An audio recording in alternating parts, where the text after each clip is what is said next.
3, 2. Yeah. What's up, y'all? We back. It's your boy now, Jay Richard here from Talk to Me Talk Show, where we discuss various topics about our people, our youth, and our futures. And I'm back with my sis.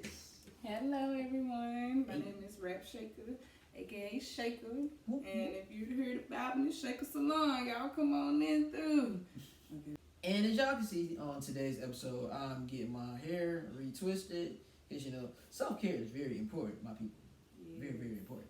So, on this episode, I wanted to kind of get into a little bit about, like, self-care for yourself, me personally, asking my sister how she feel about self-care, why she thinks it's important as a stylist and a hairdresser and all of that other good stuff, and what you really see the future of self-care being, and do you see it getting worse or do you see it getting better? I actually see it getting better. The more people are really learning themselves and falling back in love with themselves and others as well. Self-love is the best love. And you first have to love yourself before you can try to even love someone else. So I feel like everyone is actually connecting back and, just on a different journey within themselves on that quest of love. Yeah, it's true. And I guess, like, my biggest thing with self-care is, like, I never really took it as serious. Like, I always know, like, my mom would tell me, like, make sure you keep your nails clean and stuff like that. And my mom always had, like, the little tubs for, like, the little toe suckers and stuff like that. But it's like, I never used it and I never really knew what it was for. Like, even the little nail kits, like, I remember the first time I seen a nail clipper, I was just like, all right, cool. Like, just a little nail clipper, clip my nails. But then when I started seeing, like, multiple nail clips, like, like, not knowing what they were for. The difference between the nail clippers and what? Then the scraper and the filer and the cuticle cutter. Like, yo. That stuff is important. Like, that stuff really was something different for me. So, like, I guess my biggest thing now being older with self-care is, like, it's more than just looking good, feeling good, and smelling good. Right. It's really being in your element and knowing, like, I'm taking care of myself, I'm bettering myself, I'm preparing myself for something else, something better, and it's like a next step kind of thing for me. I understand that. And just to chime in on that part, it's like our body is our temple, so we have to take care of ourselves to keep operating. We can't do nothing if we tired, we ran down, even down to your nails. We actually use our hands every day. I know for one, I definitely do while doing hair. So it's just like if you're not taking care of your nails and you get ingrown nails and just fungi and just all that other stuff, it's not healthy. It's not healthy. So I guess let me edit that part too. So getting into it, what made you want to start doing? Well, what made you start doing hair? What made you want to start? Well, it's not a tricky question, but it's just like I always did hair. It always brought me some type of fascination. I was very interested in Barbie dolls. The only thing I didn't like about the Barbie dolls is that when I cut their hair, it never grew back. So of course, that's what made me want to start doing people hair, human. I didn't care who you were, boy, girl, purple, yellow. I just wanted to do your hair. I was fascinated with the different textures, what I can do. I always love a braid. So the simple fact, the different type of braids I can do on different people's hair is I just wanted to experiment basically. And my experiment actually turned into a passion. It's always been in my heart. I always wanted to do it. So now actually turning a dream into reality, basically. So, when was the first time that you did hair? Let's say your first time trying it out and saying, all right, I think this look good. Right. I think. I was about 8 years old, and my sister, I have a little sister. She was about 5, and I don't know if she went to sleep in my lap or however, but I just started plaiting her hair, putting the bows. I know people call them knockers and all that. We call them hair bows. And I did her hair, and I think instead of like twisting, I actually braided it down, like what people are calling now the double dutch braid, and just put some knockers, barrettes at the end. And my mom, when she came in, she was like, "Come here," and I thought I was gonna get in trouble. She was like, "Did you do your sister hair?" And I was like, "Yes." And she was like, "It's gonna stay like that for school, Mom." And I was like, "Oh shoot, okay." So the simple fact that it was okay for me to do it, not just in the house, but she was actually about to wear it in public. Ooh. And I can actually say that was the start of the love at 8 years old. All right, so talk to me a little bit about Shakeh Salon. Shakeh Salon came from when I was in college, and basically I had my own suite, and I had it set up like a living room in the salon. So it's like I used to open the door like, welcome to Shakeh Salon. Just like now, get that love, your hair get all what it needs, and whatever you need, it was at Shakeh Salon. Whether it was to write a paper, babysit your kids, anything, you just got it at Shakeh Salon. But yeah, it's just something that always stuck with me too, because it's just like, it's not who I am, but it's a part of me. It's basically, it is a brand, but it's not official, but that's who I started off at. Shakeh Salon was the girl who was doing it out her mama house, but like I said, when you walk in, it may feel like a salon. Shakeh Salon was doing it out of dorm room. It's not an actual salon, but the way I greeted, the way you got the hair experience, you got everything, and it just made it feel like a salon. So with that, it's just like branding myself now. Got to come back with a stronger name, but also still give that same Shakeh Salon. Your personal definition of self-care for a woman, and then self-care for a man. So basically, honestly, with both of them, I would say the self-love. Self-care is, of course, getting your hair done. Everybody feel good about getting their hair done, but also being true to yourself, loving on yourself for real. You can't, if you go get your hair done, if you're not in love with yourself, you still gonna look at yourself like, I still feel bad, or I still feel like I look like crap, this and that. So if you're not actually loving on yourself, it's nothing. So that goes for both men and women, not just one gender deal, because no, it's just about loving yourself for real, doing what's best for yourself, your mental, your health, physical abilities, spiritual abilities, just making sure you are okay. You are self-loving yourself. You are getting that love that you need, not that someone is pouring into you, is telling you it's good for you, but you know it's not. That's crazy.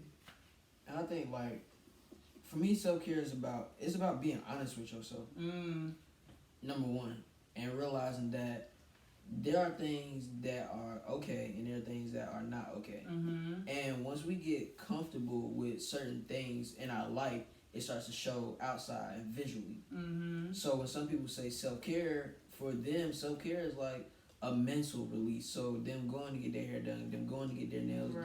Right. And it's like a refresh and a rebrand for them. As for others, self-care is really just me getting my hair cut. This is just something normal that I normally do. And you may not see it as just keeping your hygiene up, basically. Yeah, like this is something that you're supposed to be doing as a human being. Like, number one altogether.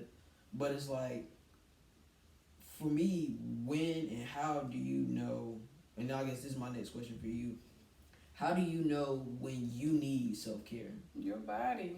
My body, I don't know about y'all, but my body talks to me. It let me know when I'm tired, if I need to drink some more water, if I need to eat some more fruit, if I need to go to sleep. Whatever is I need, it's going to tell me. Same with your hair, just going back with the hair. When it's time for your hair to taken out or get washed and stuff, your hair would just start like itching and throbbing, like just crazy stuff. Like, what's wrong with my hair? And it's telling you like, all right, I need that. So with that, it's listen to your body, and of course your mind as well, but your body gonna let you know, and don't let it be too late either. Like, you sitting here, your foot been hurting all this time, and you ain't gone to the doctor and stuff. 3 years go by, you been having gangrene. Like, no, listen to your body. And just know that it's time to go ahead and regroup and repair. Right, and it's okay. Go trust you. Like I said, you got you. Can't nobody tell you, or if you tell somebody, oh, my head hurt today, well, you look fine. I can look fine all I want, and that's come for the self-care, because I'm putting on this facade like, okay, I'm fine. No, it's okay not to be fine. It's okay to not be okay. You gotta be honest with yourself. Yes, see? What type of advice do you have for anybody interested in doing hair or wants to start out doing hair? I say go for it. Never limit yourself and just go for it. It's ways out here YouTube, Google, friends over friends. Find somebody, just go for it. Get the knowledge behind it for real. And just do what you feel. Don't let, it's never too late for one. Don't think it's too late or I've been doing this and this all my years and all of this. It's okay. Just literally go for it. Don't keep waiting around. Just start. For real, just start. And once you start, that's the hard part. The hard part is over because you done got up off your tail and you done did something. You done make that change. So everything else is just gonna come. Like once you start putting in the work, that's that. So speaking of hard part, what was the hardest part for you learning how to do hair? Like one of the most challenging things for you when you first learned?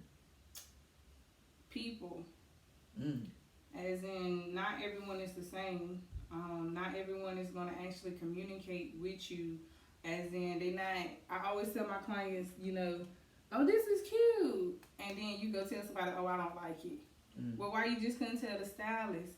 Like, I don't have to wear the hair. If I say it's cute and I like it, okay, that's me. But this is something you're wearing. This is your hair, so it's just like just the different people and the different mindset. Not everyone think the same like you. They don't respect you like others, and it's just something like it comes with it, and you gotta learn how to maneuver through it. Like I've been going crazy if I listen to everything a client ever said. If I get mad because a client ain't came back, no, we don't.